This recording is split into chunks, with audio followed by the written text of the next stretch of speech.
I'm just looking at the list of folks who are joining us tonight. Hello. Hello. Hi, everybody. My name's Laura Tui, and I'm the program coordinator at Leland Township Library. And on behalf of all 4 of your Leelanau County Libraries, their directors and staff, I just wanted to say welcome. We're so grateful to Abra for being here with us tonight and for sharing her time with all of us. And we're just so thrilled that so many of you are joining us. It's really, really, really exciting.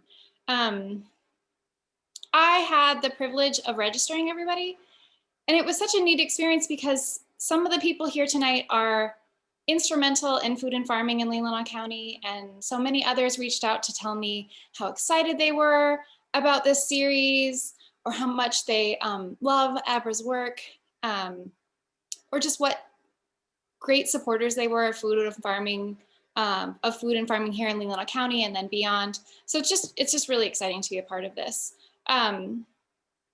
Before I turn it over to Abra, I just wanted to talk a little bit more about the format for tonight. So first we're going to hear from Abra, and then she's going to share a demonstration of tonight's recipe. And she was so thoughtful. So you know that because broadband can be problematic, she just wanted to make sure that everybody could see and hear her clearly. So she actually pre-recorded the demonstration, and we're going to play that for you tonight. So I'm really grateful to her for thinking ahead about that. And then at the end of the video, Abra's going to be back to answer some of your questions. And so if you have a question while you're watching the video, or if you're making the recipe live with us tonight, will you just type your question into the chat? And then during the and then after the video, Abra's going to come back on and she's going to answer some of those questions. Now, we're in order to end on time tonight at 8 p.m. in just about an hour. We know we're not going to get to all of your questions, and I'm so sorry about that. There just are so many of us here tonight, 124 right now, which is so exciting. So if Abra doesn't get to your question tonight, or if you're cooking this later on during the week, just send me your questions. You all should have my email address. But if you don't, it's programs with an S at lelandtownshiplibrary.org. And then we'll get back to you. We'll either address some of your questions in the email reminder that I'm going to send out on Fridays with the next recipe, or at some point during the week, we'll get back to some of those questions, because I'm sure that some of us have very similar questions. So with that, I want to say let's welcome Abra. Hello. Hey, everybody. Hey, Laura. So everyone, I just wanted to say, really echo Laura's thanks. If any of you have talked to me before, you know how deeply I love libraries, and not only because they've been so critical to me. When my friend Jess Peace Corps and I started Bare Knuckle Farm up in Northport in 2009, there weren't the same abilities to use your phones as hotspots and use that for internet and do all those things. So we would drive into Northport and sit outside and use the Wi-Fi, and that's how we could send invoices or order stuff that we needed or track things. And it was so kind, because we realized that pretty soon the librarians were leaving the Wi-Fi on for us. And I just feel like that is such a sign of how critical libraries, especially rural libraries, are to communities, to share information and to be resources for that, but also as community centers. And I think that it was so touching to me that Laura reached out about doing a series with the library system, because, with COVID-19, COVID-19 and the pandemic, we've lost so many of those community centers of our like kind of daily living, of taking your kids to, the story hour, or, having book club in person and things like that. And so it felt like a neat way to try to kind of rekindle some of that ability to sort of spend time together, and to be able to do that through the library is such a gift. So I feel really, really grateful to everybody for turning up, and to Laura and everybody at the 4 libraries for pulling this all together. And I also wanted to especially thank Brian Bevito, who is on the call, who's a North Porter as well, and he was instrumental in getting these videos put together. So a little bit about the series. When Laura and I talked about it, it was originally going to be kind of like a talk about my cookbook that came out in 2019 called Roughage. But then as we sort of thought about it, we really wanted to make it something about how to eat locally in the winter. And one of my I don't have that many pet peeves, but one of them is when people are like, well, what do you do about eating in the winter? Do you have snow? And it's like, there's so much food that's available. And to really showcase the great ingredients that are available year round from our local producers. And one of those things that has been of real interest to me of late is whole grains and legumes as well. And so how to bring those in. So what I wanted to do for these 4 sessions is to do kind of a somewhat fast midweek meal. And this first one that we're doing to this week is the sort of least fast of all of them. It's the most intricate, and the other ones kind of speed up and get easier along the way. But the idea being that if you're combining a mixture of grains and legumes and vegetables, sometimes a meat protein, although this is the only one that has a meat protein in it. And I actually didn't realize this, but I think all of the other 3 weeks are vegan, which was not intentional, but is sort of a happy thing when that happens. And you're like, oh, cutting edge, I'm vegan now, and you don't even realize it. So that was kind of the premise behind it, was to combine some of the information that's in Roughage, and then also some kind of new emphasis on grains and legumes, which I've been researching because there is a second cookbook coming out in the fall of this year that's going to be called Grist, and it will be very similar to Roughage, but based around whole grains and bees and peas and things like that. So that's the start of it.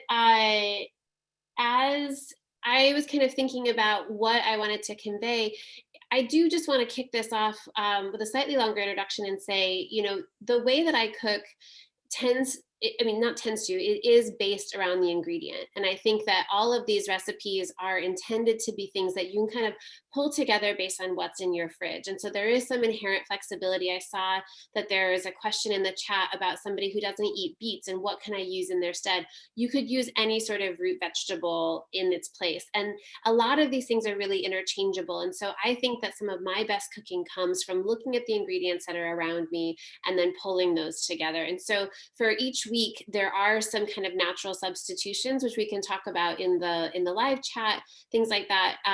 But really trying to kind of broaden that idea of not having to follow a recipe specifically, but having enough sort of understanding of the foundations of those ingredients to be able to riff as you see fit. And that's kind of reflected in all of the videos. If for no other reason than I struggle to follow a recipe, even if it's my own. So I hope that you will find some inspiration in that. As Laura said, because of the amazing interest in this series, we aren't going to be able to take live questions because I think it would take about 3.5 hours. And so instead, we're going to use the chat function. So if you have questions along the way during the video, feel free to type them in, and I will try to respond to as many as I can. But if there are any that come up repeatedly, I'm going to write them down, and then after the video is done, we'll come back together and I will read the question and sort of talk through an answer. So if you don't get a direct answer, we'll get to that then, and we'll kind of go from there. And then, we've got 3 more weeks of this, so we can kind of hone it and continue to make it better. And I believe, Laura mentioned in the introduction that if you have questions throughout the week as you're cooking, send her an email.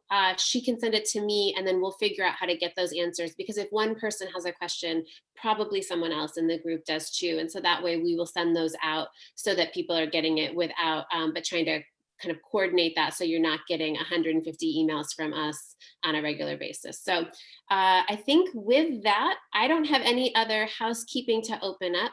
But maybe Brian, if you can kick off the amazing video that you made, and just so everybody knows, this is this is in my kitchen, and Brian and I, when we were doing it over the weekend, we just kept it as like straight to tape. So there's not a whole lot of editing, or I'm not a particularly polished person anyway or anytime, so that comes through. So I hope you get that sense of liveness with it, and yeah, we'll go from there.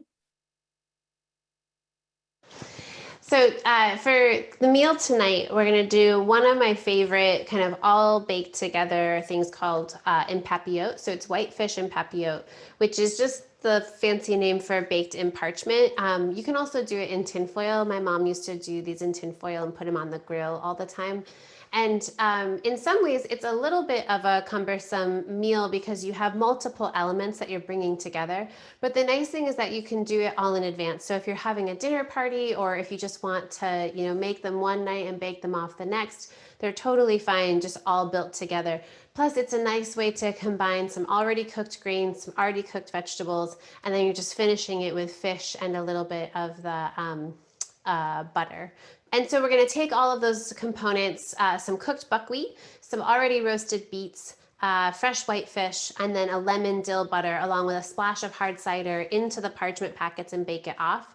The other thing you can do is just make all of those components separately if you don't want to go through the parchment baking process, and then just sear the fish. And we're going to do a seared version as well, because I think a really beautifully seared piece of fish is such a nice thing. And it took me years of kind of watching other cooks do it to really get a handle on it. So we'll talk through that as well.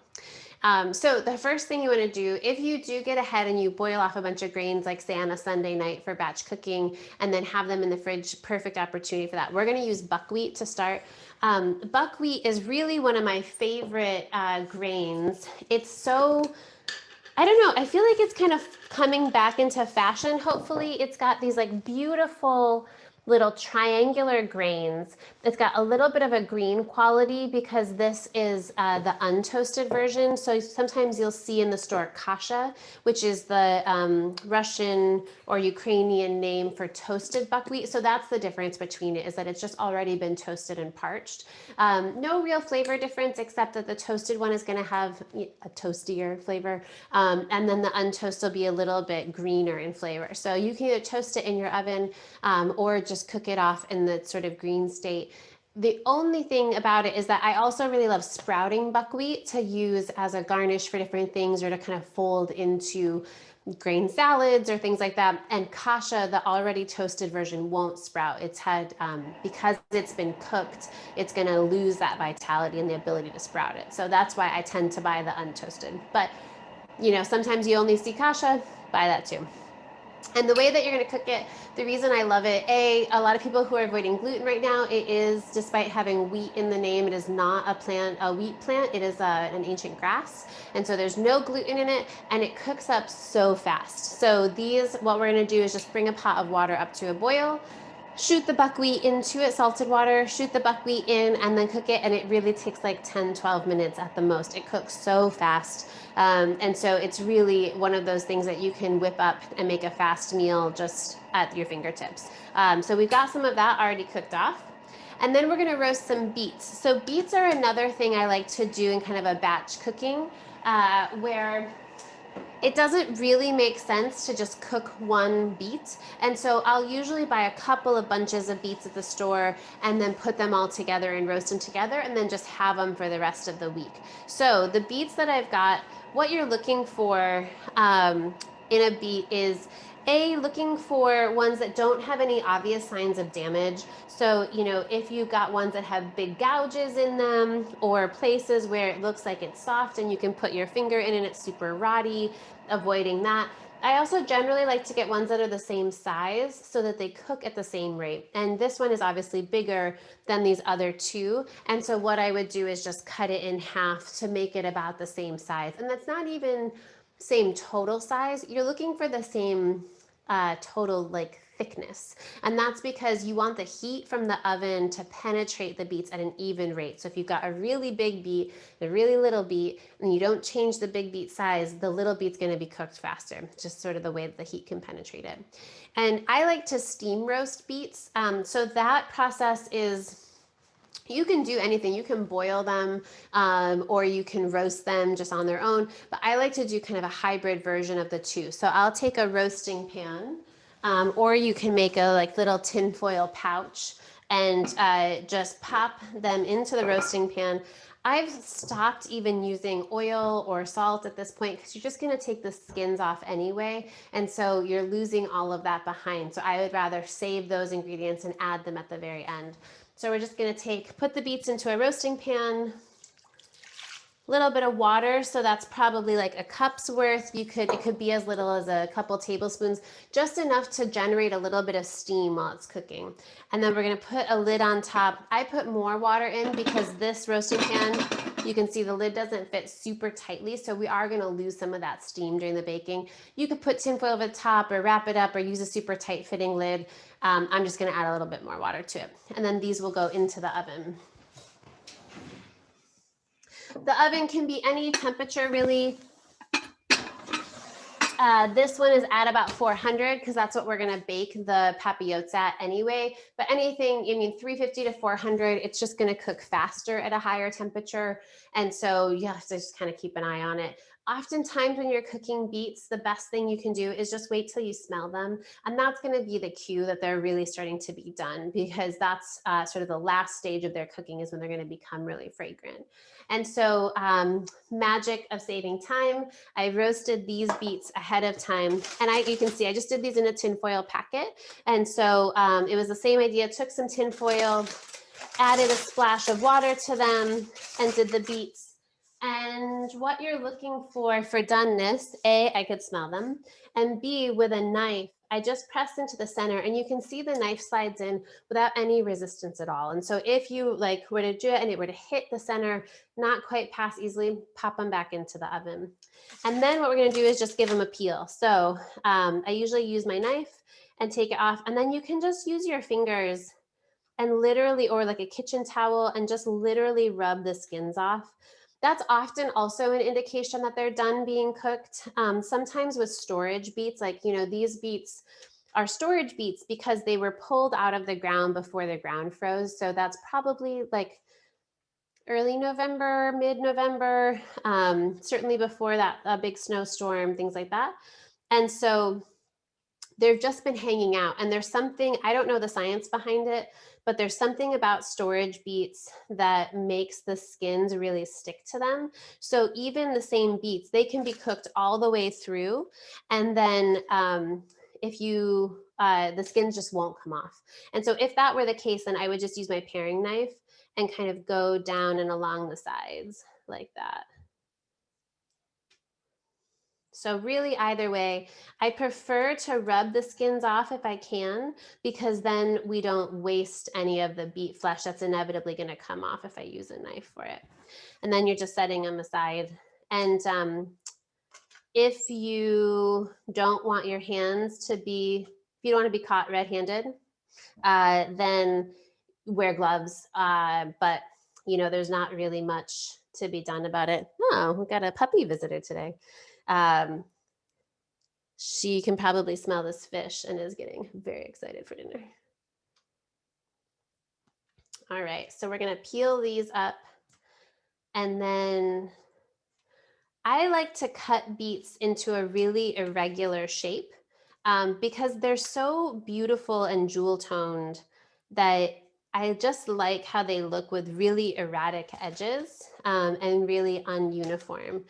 Also, I should mention the only thing that's different, if you were to buy a bunch of beets in the store that still have their greens attached to them, that's just an indication that they were more recently pulled from the ground, because if the greens are attached, the greens are going to respirate the moisture out of the root ball sooner, so they don't last as long. If they're storage beets, they've been pulled from the ground and their leaves have been removed, and then the roots themselves will store for months and months on end, but you have to take those greens away. Those greens are super delicious and edible. You can use them anywhere that you would something like kale or collards, Swiss chard. Swiss chard is a sister species to beets. They were originally the same plant, and then farmers plant bred them to make Swiss chard, much bigger, softer, more tender leaves, but with a smaller root. And then beets were bred to have a much thicker, bigger, edible root with kind of smaller, tougher leaves. And so they're the same plant, so you can treat them the same, but they really need to be cooked down, beet leaves, because they tend to be a little fibrous, I guess is a nice way to say it. So that's the thing. I'm going to wash my hands.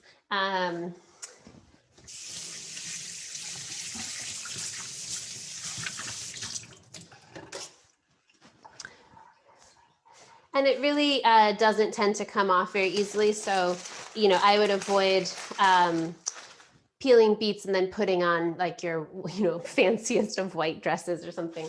But aside from that, there's not a whole lot else that you have to avoid. And then we will take a bowl. And to cut them up, I just like to take a knife and just cut them in kind of irregular shapes like that. So again, you're getting kind of these jewel cut edges. You can certainly cut them into uniform shapes if that's more your style, whatever you want to do. And then I just like them to not be so big that you're like on an entire beet, or so small that they're kind of dissolving away. And I usually assume kind of 1 beet per person.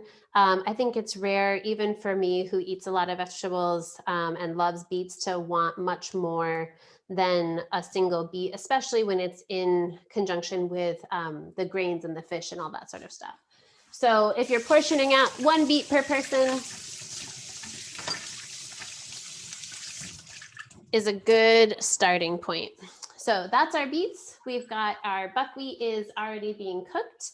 And so next we're going to build the compound butter. And compound butter, it's funny, it's one of those things that it sounds like it's this intense thing, like you have to learn how to make compound butters. Compound butter is just butter with stuff in it. And so it's like a compound sentence, it's got a second part to it. So we're going to take some already softened butter. This is an unsalted butter, so we'll have to remember to add the salt to it. I know there's a certain amount in the recipe that I sent along. I can't remember what it is offhand, so I'm not going to worry too much about it, but just put, a plunk of butter down into a bowl. And every plunk gets a pinch of salt. This is a Morton's kosher salt, which is a crunchier, saltier salt. And so, I use it a bit more sparingly than if I was using Diamond Crystal, which is a lighter salinity salt, or something like a sea salt's going to be kind of in between. So, you'll just have to kind of know your salt and your salt preference level. That's one of the nice things about cooking and tasting your food, is that if you don't like as much salt, then you can just add less to it. And so no recipe is ever going to give you the exact amount that you need for your flavor profile. So it's a good thing just to kind of taste it along the way. So we've got our butter. I'm going to mince up a little bit of dill. This dill is really tender stemmed. And so we're going to add the stems in as well. If it were super woody, I would pull the sprigs off and then keep them separate. We might just discard those two. And then just give it kind of a rough chop with a knife all the way through. It doesn't have to be like ultra, ultra fine. And then we're going to scoop it up with our knife and add it to our butter.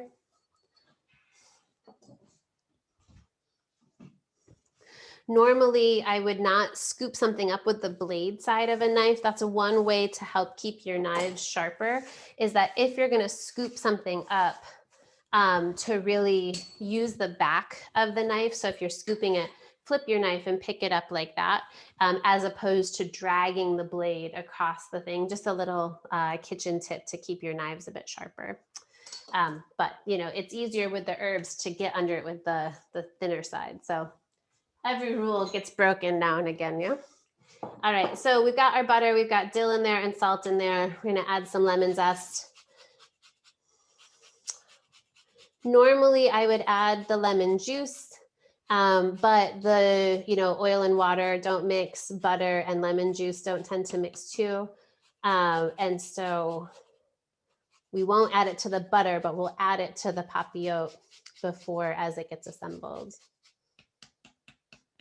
Oh, geez. Be careful, lemons are slipperier without their zest on them. All right, and then we're gonna take a spoon and just mash it together. So this is the compounding of it, of the butter, is you're just taking it. You can do this on a KitchenAid mixer. You could do it even in a food processor if you want. I feel like for a quick Monday night dinner, I can't be bothered to pull those things all the way out of the way. You can also make these in really big batches. That's what we would do at the restaurant, is just, do it with 4 pounds of butter and then roll it up. And the flavors are really going to last for a very long time. So it's a nice way to kind of preserve some of those flavors and then have it on hand. Occasionally scoop off your spoon to be sure that you're getting a nice, even distribution of the butter. And then that is it. That's your butter with stuff in it, compound butter, and we'll set that aside for when we build the papillotes.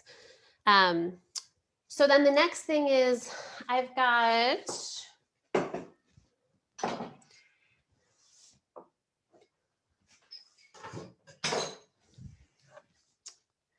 a full side of whitefish here. And you can certainly buy whitefish as a fillet too, and just use a fillet per person.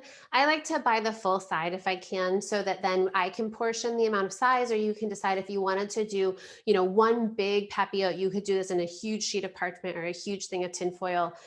Or you could buy something like a full side of salmon and then cut it up into little portions, wrap those individually and freeze them. And then you can pull fish that way. It's a pretty economical way to use a lot of fish.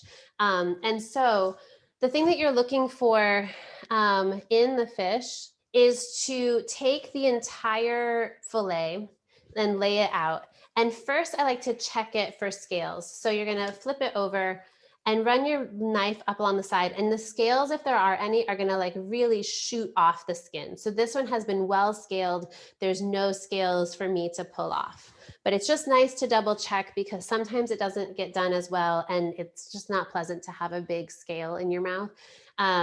So then I'm gonna take the belly off, and you can see the belly is here. It's gonna be that kind of thicker white membrane over the top of it.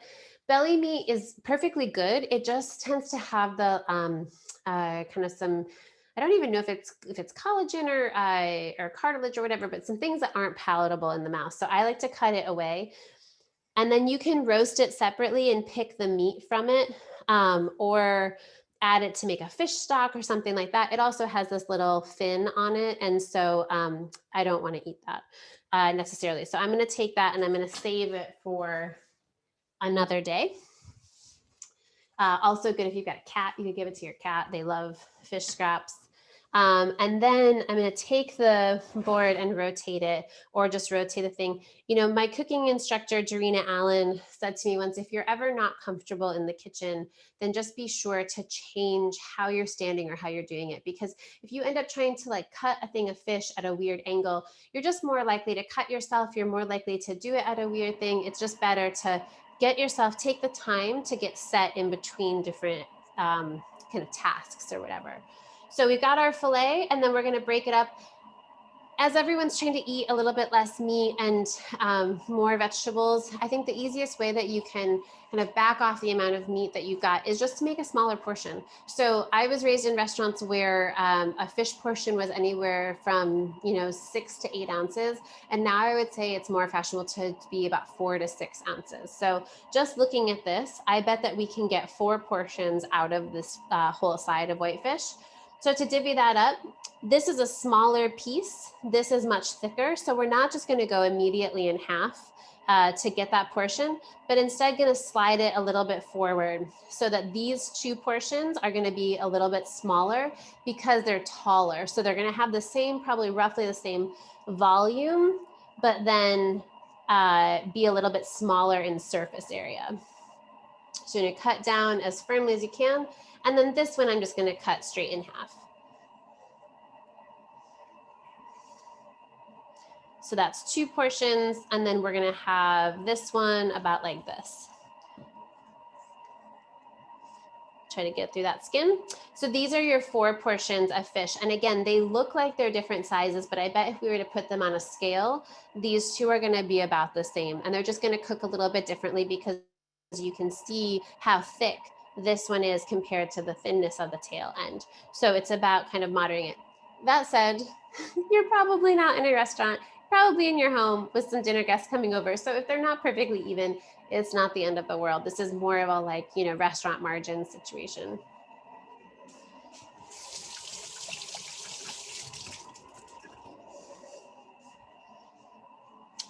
All right, so we're gonna set our fish aside and start to build our papillote. So I've got 2 pieces of parchment here that we're gonna use to build 2 papillotes. So the best thing you can do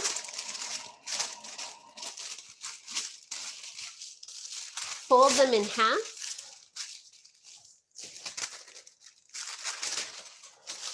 And then you can build them at the same time.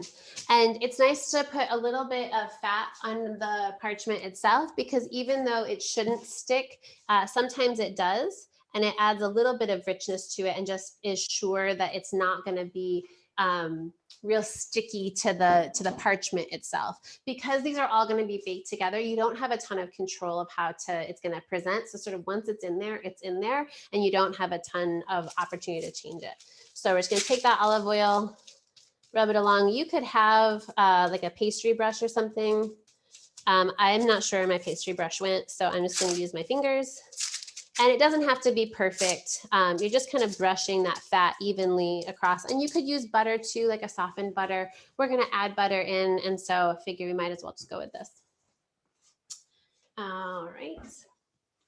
We've got our buckwheat that was boiled off separately. So you see with boiled buckwheat, you still get those individual grains. You're looking for kind of evenness in color. It's going to be much lighter and not at all chalky in the center, kind of inviting. And it's going to be a little bit, almost look like it's kind of spongy. And that's what we're looking for with that. So to build the papillote, you're going to spoon some of the buckwheat. I would say probably 1/4 cup, 1/2 cup per person or per papillote. That's about even.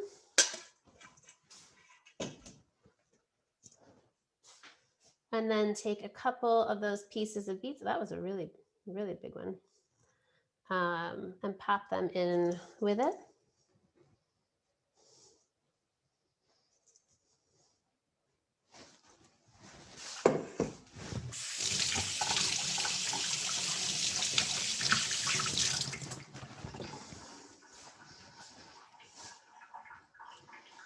Take your fish fillet and pop it on top. A little bit of salt on it because a little bit of salt on everything is good. And then we're gonna fold it up. Oh, no. So we've got our compound butter, and I would say, what is that? Probably a tablespoon, 1/2 ounce per. And just right on top. And then as that melts during the baking process, it's going to just like melt over the fish. It's going to combine with the hard cider or the lemon juice that we're going to put into it, and then make a really nice sort of flavorful sauce and add some richness to it.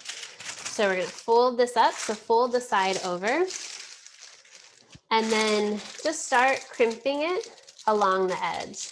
So you're really just folding it up and making kind of a boundary for it all the way around.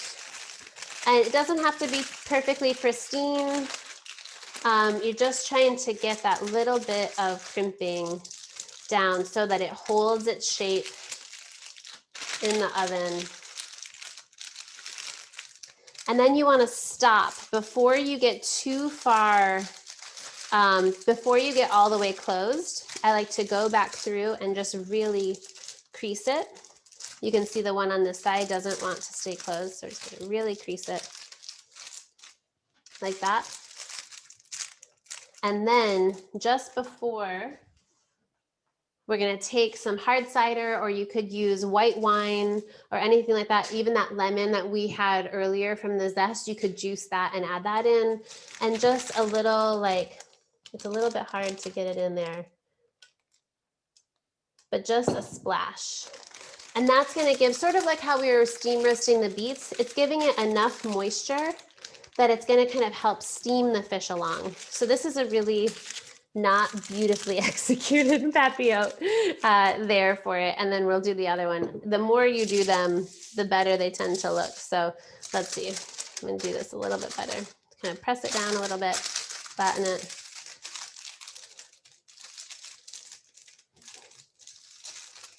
And this is where, if you were using tin foil, it's the same idea, and you're just gonna use the tin foil itself to hold those seals. And again, stopping just before you get to the ends, open it up, tip in. I like to use hard cider because if you have access to such great hard cider, why not use it? You could also use a dry white wine. I've never made these with red wine, but I don't see why not.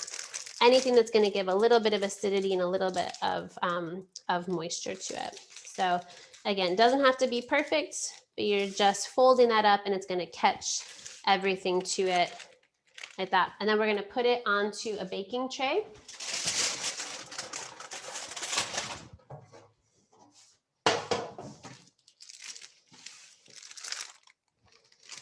And if you wanted to make these in advance of your dinner party, then I would just pop them into the fridge at this point.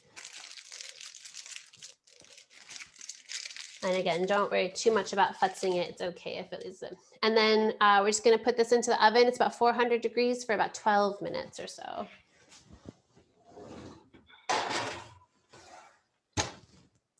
And while those cook, then we're gonna start to sear our fish. So I'm gonna move this little burner over so that you can see it. The keys to searing fish are, and really any sort of skin size protein. So if that's, you know, a chicken thigh or something like that, you just want to get a good contact between the hot pan. So get it hotter than you might think. And then the skin should be dry. So I'm blotting it dry with a paper towel. And then we're going to use a little bit more oil than you think. And the oil that I use for these things is a neutral oil. And so neutral oil versus olive oil is just simply a flavorless high heat oil. So olive oil tends to have kind of like flavor volatiles or whatever. It sounds like impurities, but it's not. It's just something that's not as clarified. This is a grapeseed oil. You could also use, you know, canola oil, or rice bran oil, soy oil, anything like that. I tend to try to seek out either grapeseed or rice bran because they're not grown as a monoculture, whereas soy and corn are. And so it's a way to try to have another outlet for some additional crops besides corn and soy. So what we're looking for is, you can kind of see in the pan how quickly that oil is moving around. That's an indication of how hot it is, but we're gonna wait even until we see a little bit of smoke come out of the pan. And you just sort of have to hold your nerve as you're doing this, because you want to get a really nice high heat, high sear, and then let the skin brown evenly. And so it's going to want to constrict on you. As the proteins cook, they're going to kind of tighten up. And so the fish itself is going to want to like buckle up that way too. You can see we're getting a little bit of smoke now. So I'm going to turn it down to a medium and then just press the fish in. And I like to just hold it down, and you can use, obviously this is going to burn you a little bit by doing it. If you've got a bunch of oil, you can use your spatula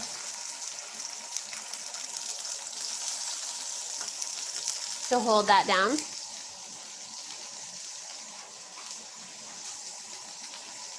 And then season the fish with a bit of salt.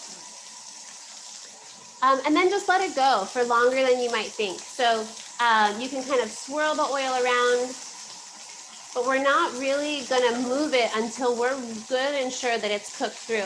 By turning the heat to medium from that really high, it means that you're gonna not burn it, and be as likely to burn it. So if you keep it on a screaming high heat, you wanna get that initial contact and sear, but then by turning it down, you're gonna give it a little bit of additional time so that it's not just like burning the crap out of the skin.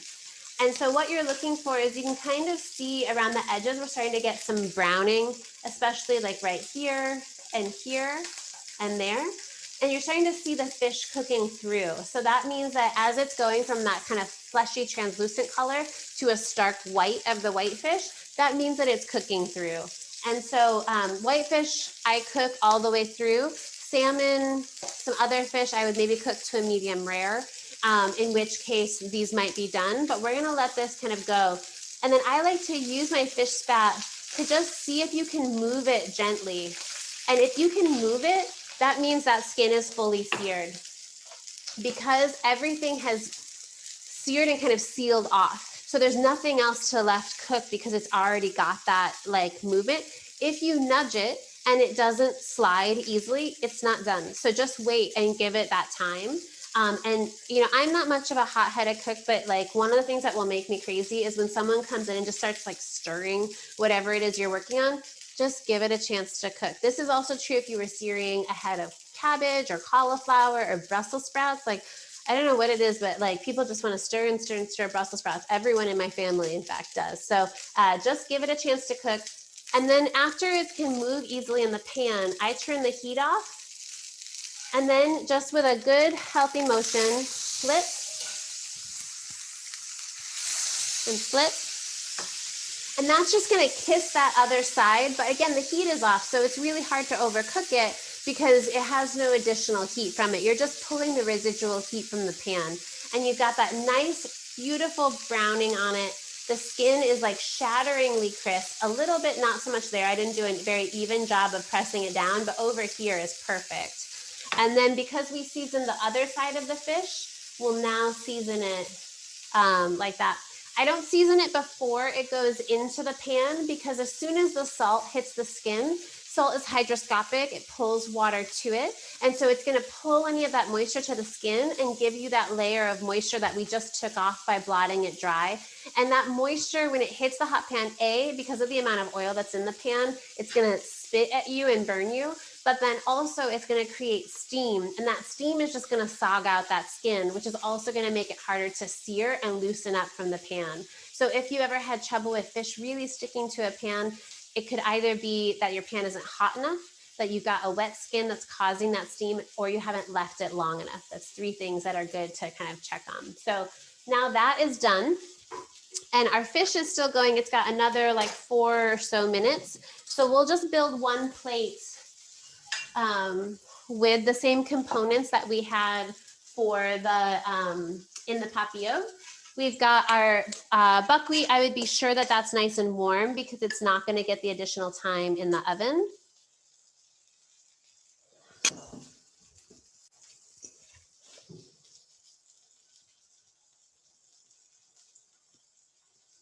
Couple pieces of beets.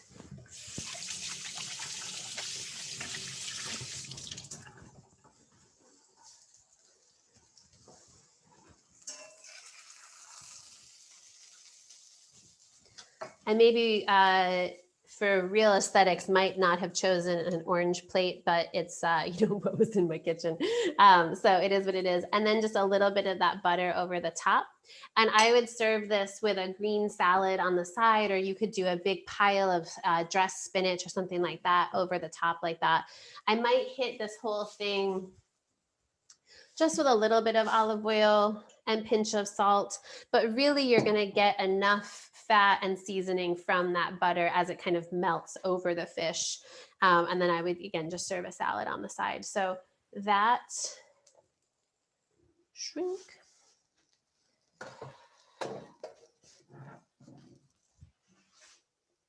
So that can be dinner just like that. And I just feel like there's like nothing more beautiful in this world than a nice crispy piece of fish, of skinned fish, and then some butter with stuff in it, kind of like melting down it as it warms. I just love it. All right, so that's one way to do it. And then we've got our papillotes still in the oven, so we're going to give those a couple more seconds just to finish up. Again, takes 12, 14 minutes. You can always kind of peek inside, but you want to try to keep them as close together as possible.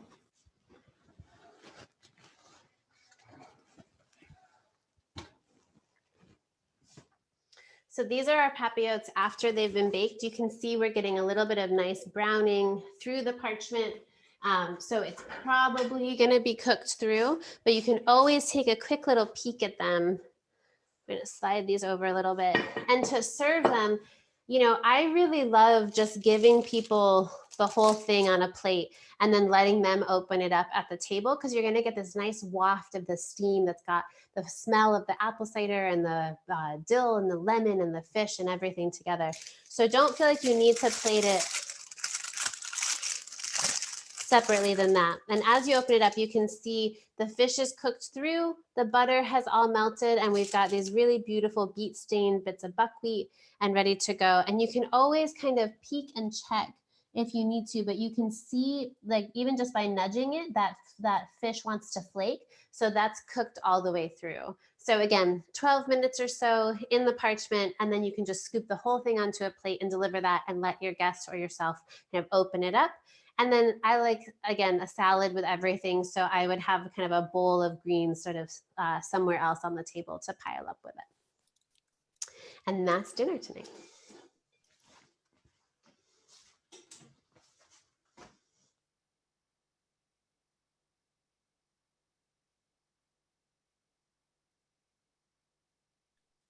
All right. So that was dinner 2 nights ago. And it's funny, there in Papillot is kind of the reason I wanted to include it in this series is that it feels like one of those things that's fancier than it actually is. And that's why, like I was saying, my mom would always do it in tinfoil packets and often put it straight onto the grill.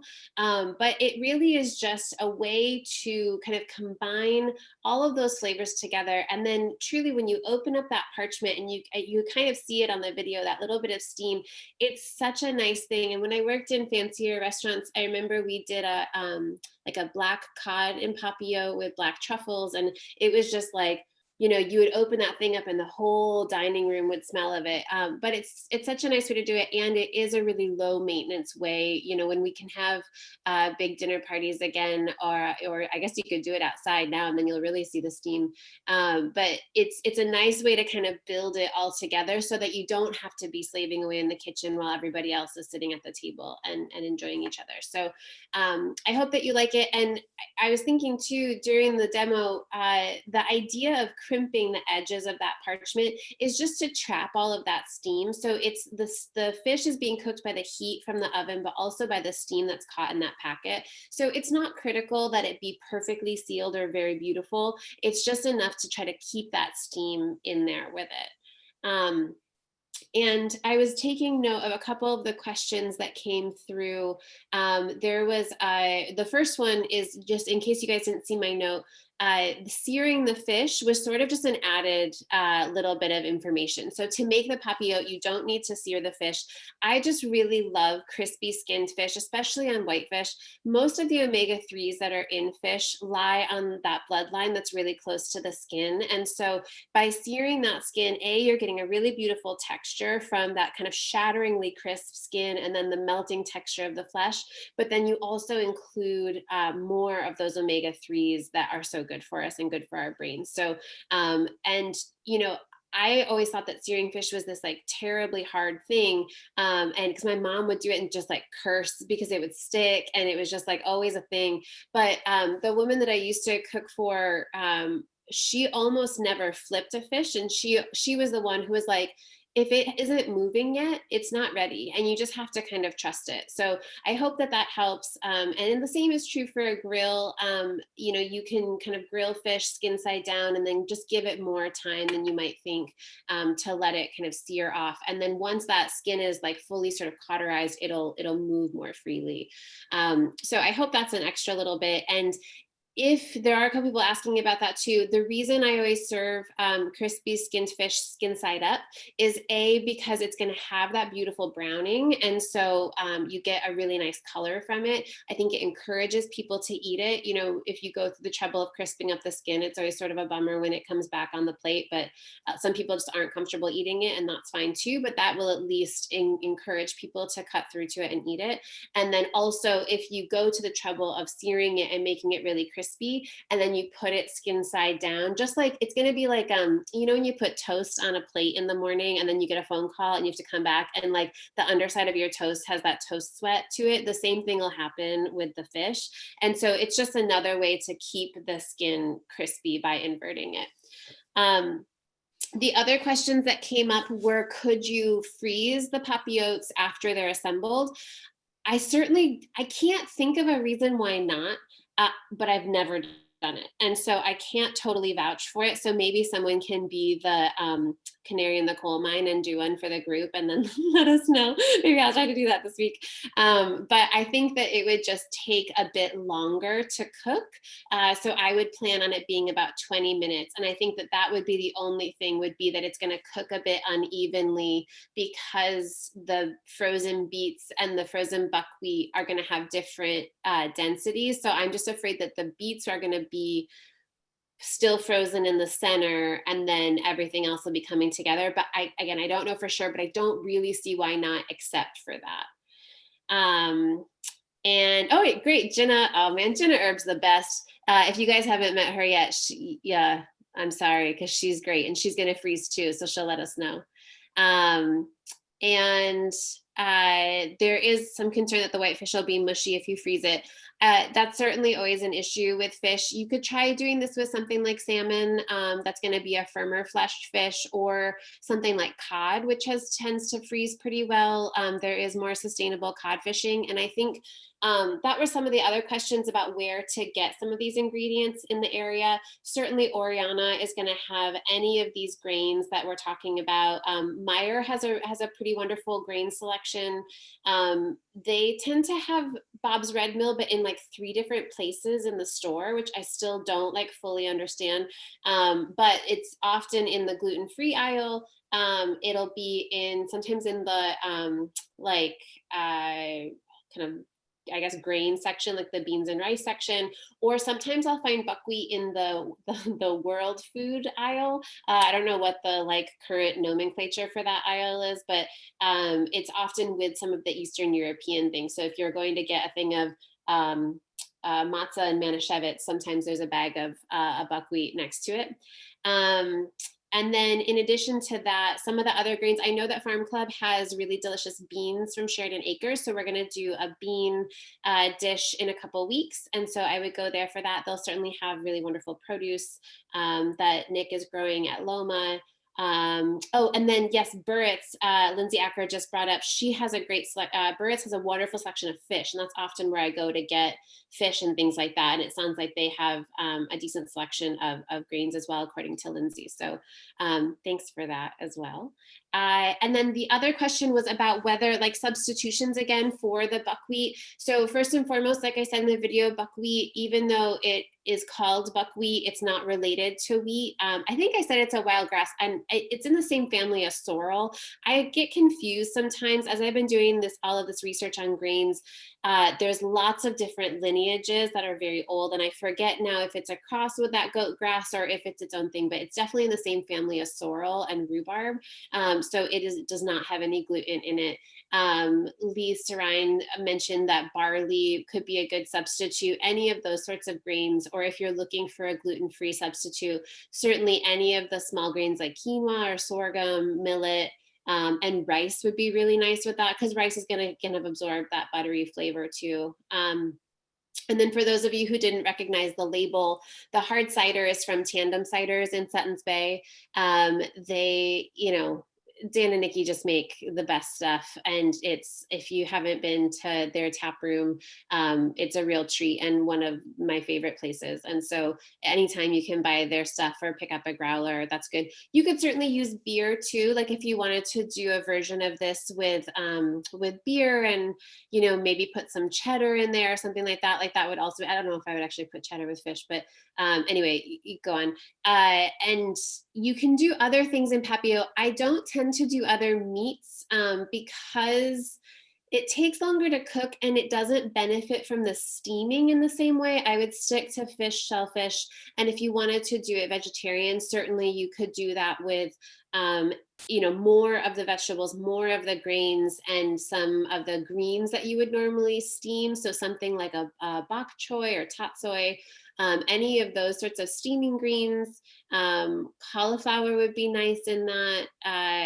Yeah, kind of anything that you would want to have steamed, I think could do it. And it's just, remember that it's a less intense steaming than if you were to do the like basket over the bubbling water.